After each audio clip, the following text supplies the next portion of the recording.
on est passé à une nouvelle phase dans ce conflit.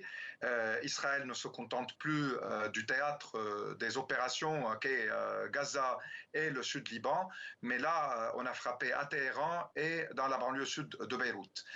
Il faut s'attendre à une réponse du côté iranien et du côté Hezbollah, parce que là, il s'agit de la question de la dissuasion, de la question d'un certain prestige qui a été touché directement du côté, je veux dire, des Iraniens et du Hezbollah.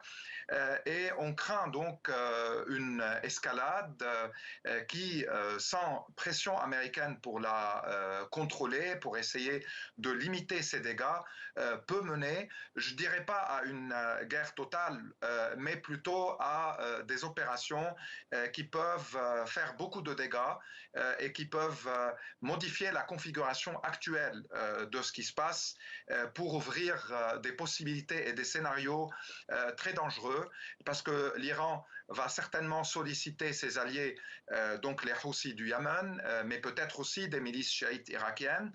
Le Hezbollah a une puissance de frappe. On reste dans une guerre asymétrique, puisqu'Israël maîtrise quand même et contrôle le ciel, mais on peut être dans une situation très inquiétante qui dépasse même les frontières du Moyen-Orient. Ziad, lorsque Anthony Blinken affirme que les États-Unis n'étaient ni au courant ni impliqués, qu'est-ce que cela veut dire? Est-ce que Washington pourrait lâcher son allié? Non, je ne pense pas. Il se peut que les Américains, après les accusations iraniennes, l'Iran a dit que l'avion qui a frappé Ismail Haniyeh n'était pas au-dessus du territoire iranien, mais plutôt dans un autre pays. Est-ce que les Iraniens faisaient allusion à l'Irak, donc à des bases militaires américaines là-bas accusées de complicité?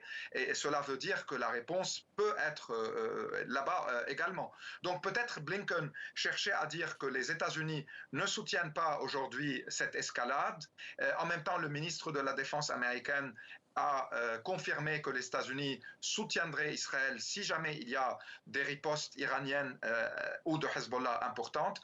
Donc le moment américain est un moment de fluctuation entre Biden affaibli, Kamala Harris qui ne veut pas de guerre, qu'elle ne maîtrise pas les paramètres durant sa campagne électorale, Trump qui peut-être préfère un chaos généralisé pour dire que les démocrates ont perdu tout leur rôle international, mais qui ne veut pas non plus hériter d'un conflit si jamais il est élu.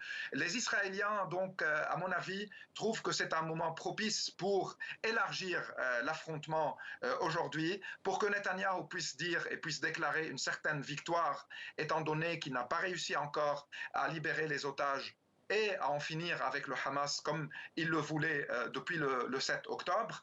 Et entre-temps, on oublie aujourd'hui qu'il y a une guerre qui se poursuit à Gaza, qu'il y a chaque jour des crimes contre l'humanité commis par l'armée israélienne et qu'en parallèle, en Cisjordanie, les attaques des colons épaulés par l'armée contre les Palestiniens se poursuivent.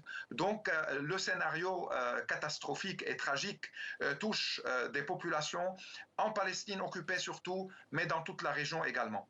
Merci beaucoup Ziad Majed d'être intervenu dans le 64 minutes. Merci pour votre éclairage.